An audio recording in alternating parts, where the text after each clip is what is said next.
நீங்க உண்மையை சொல்லுவீங்க. As I am suffering, I will tell you the truth. Please tell me one hello. Why are you doing like this to me? I am basically a decent family boy. ஒருத்தங்களுக்கு இருமி இங்க ஆஸ்பத்திரியில் சேர்க்கிற அளவுக்கு சிரிச்சிருக்காங்க. Please night வேற அவங்க show பண்ண 9 மணிக்கு. Are you there? Are you alive? இவ்வளவு நேரம் ரெக்கார்ட் பண்ணா போலீஸ்லயே கேட்க மாட்டாங்க அதை. யோ அவனை தூக்குறோம் நம்ம. Guna alpha calling beta over. Hello Guna collector sir சரண்டே வந்திருக்கேன். என் நண்பன் குடும்பம் என் குடும்பம். குணா நீ மூச்சு விட்ட அந்த காத்த நான் சுவாசிச்சிட்டேன். ஒழுங்கா பேசி தொலைடா.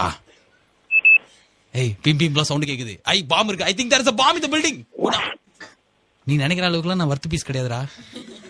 டேய் நான் எஃப்எம்ல இருந்து கூப்பிடுறேன்டா. பிக் எஃப்எம்ல இருந்து கூப்பிடுறேன்டா. டேய் சோ முடிஞ்சே போயிடுடா. டேய் you are wasting the outgoing call of the big FM company. How can you do this? Hey Gunasekaran, I think he's got an heart attack. It's a severe paralysis of the heart right diabetic center. Correct? Am I right? You got stroke?